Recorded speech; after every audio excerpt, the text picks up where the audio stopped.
നമസ്കാരം. ഇന്നത്തെ നമ്മുടെ ഈയൊരു ആഴത്തിലുള്ള ചിന്തയിലേക്ക് സ്വാഗതം. നമസ്കാരം. നമ്മൾ ഇന്ന് റാൽഫ് വാൾഡോ എമേഴ്സന്റെ ചില ചിന്തകളിലേക്കാണല്ലേ കൂടുതൽ ശ്രദ്ധ കൊടുക്കുന്നത്. അതെ, പ്രത്യേകിച്ച് ആ ഒരു സ്വന്തം ഉള്ളിലെ ശബ്ദത്തെ വിശ്വസിക്കുന്നതിനെക്കുറിച്ച്. എമേഴ്സൺ പറയുന്നത് ശരിക്കും ശ്രദ്ധേയമാണ്. പുറത്തേക്ക് നോക്കണ്ട, ഉള്ളിലേക്ക് മാത്രം നോക്കിയാൽ മതിയെന്ന്.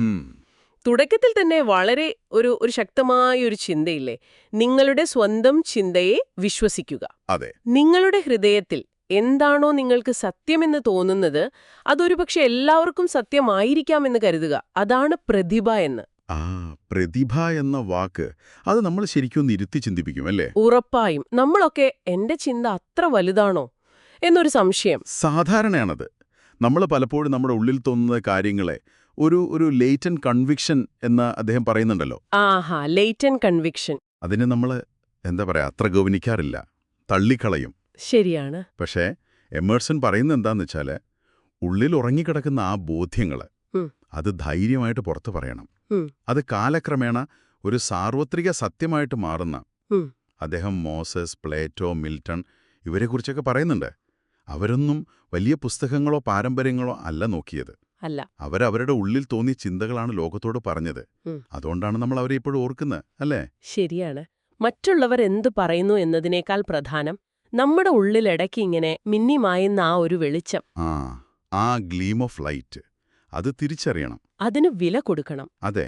നമ്മൾ പലപ്പോഴും എന്താ ചെയ്യാ, മനസ്സിൽ ആദ്യം ഒരു ചിന്ത വരും, നല്ല തെളിച്ചമുണ്ടാകും അതിനെ. പക്ഷെ കുറച്ച് കഴിയുമ്പോൾ പല പല കാരണങ്ങൾ കണ്ടെത്തി നമ്മൾ അതിനെ അങ്ങോട്ട് ഒഴിവാക്കും. ശരിയാണ്. എമേഴ്സൺ വിശ്വസിക്കുന്നത് മനുഷ്യന്റെ ഒരു അടിസ്ഥാന സ്വഭാവം നന്മയാണെന്നും ആ ഉള്ളിലെ ശബ്ദം അത് വിവേകമുള്ളതാണെന്നുമാണ്.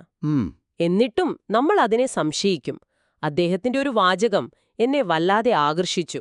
ഏതാണത്? ഓരോ പ്രതിഭയുടെ സൃഷ്ടിയിലും നമ്മൾ വേണ്ടെന്ന് വെച്ച, തിരസ്കരിച്ച നമ്മുടെ സ്വന്തം ചിന്തകളെ നമ്മൾ തിരിച്ചറിയുന്നു. ഹോ, അത് കൊള്ളാം. എന്നിട്ടോ അവ ഒരുതരം അകൽച്ചയോടെയും ഗാംഭീര്യത്തോടെയും നമ്മിലേക്ക് തിരിച്ചുവരുന്നു. ശരിയാണ്. മറ്റൊരാൾ നമ്മൾ ചിന്തിച്ച കാര്യം ഭംഗിയായി അവതരിപ്പിക്കുമ്പോൾ ഒരു നഷ്ടബോധം തോന്നാറില്ലേ? അതുതന്നെ, അതാണ് ഞാനും ഓർത്തത്. ചുറ്റുമുള്ളവർ ചിലപ്പോൾ എതിർക്കുമായിരിക്കും, എന്നാലും സ്വന്തം ബോധ്യങ്ങളിൽ ഉറച്ചു നിൽക്കണം. അതാണ് അദ്ദേഹം പറയുന്നത്. ഉറപ്പായും. കാരണം ഒരു മുന്നറിയിപ്പ് പോലെ അദ്ദേഹം പറയുന്നുണ്ട്, നിങ്ങൾ നിങ്ങളുടെ ചിന്തകളെ ഇപ്പോൾ അവഗണിച്ചാൽ നാളെ ഒരു അപരിചിതൻ വരും. എന്നിട്ട് നമ്മളെപ്പോഴും മനസ്സിലിട്ട് നടന്ന, അനുഭവിച്ച അതേ കാര്യം അയാളെ വളരെ മികച്ച രീതിയിൽ അങ്ങോട്ട് പറയും. അയ്യോ! അപ്പോൾ എന്തു പറ്റും?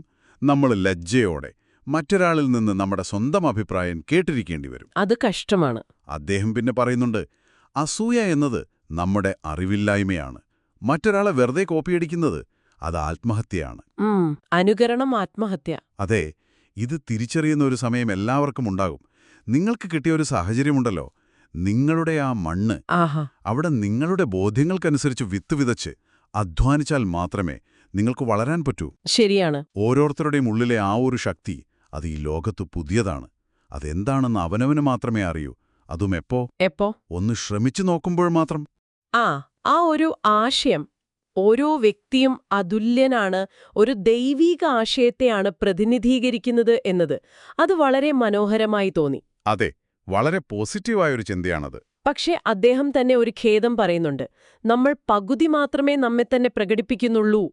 നമ്മൾ ഓരോരുത്തരും പ്രതിനിധീകരിക്കുന്ന ആ ഒരു ദൈവീക ആശയത്തെക്കുറിച്ച് നമ്മൾ ലജ്ജിക്കുന്നുപോലും. ശരിയാണ്, ആ ഒരു അപകർഷതാബോധം. അതന്നെ. ദൈവം തന്റെ സൃഷ്ടി ഭീരുക്കളിലൂടെ വെളിപ്പെടുത്തില്ലെന്നും അദ്ദേഹം ഓർമ്മിപ്പിക്കുന്നുണ്ട്. നമ്മുടെ ഹൃദയം നമ്മൾ ചെയ്യുന്ന പ്രവൃത്തിയിൽ പൂർണ്ണമായി അർപ്പിച്ച് ഏറ്റവും മികച്ചത് നമ്മൾ നൽകുമ്പോഴാണ് സംതൃപ്തി കിട്ടുന്നത്, അല്ലേ? തീർച്ചയായും. അപ്പോ അവസാനം അദ്ദേഹം ഊന്നിപ്പറയുന്നതും അതുതന്നെയാണ്, നിങ്ങളെ തന്നെ വിശ്വസിക്കുക. നിങ്ങളെ തന്നെ വിശ്വസിക്കുക. ഓരോ ഹൃദയവും ആ ഒരു ഉറച്ച തീരുമാനത്തിൽ സ്പന്ദിക്കണമെന്നാണ്. ദൈവം നിങ്ങൾക്കായിട്ടൊരു സ്ഥലമൊരുക്കിയിട്ടുണ്ട്.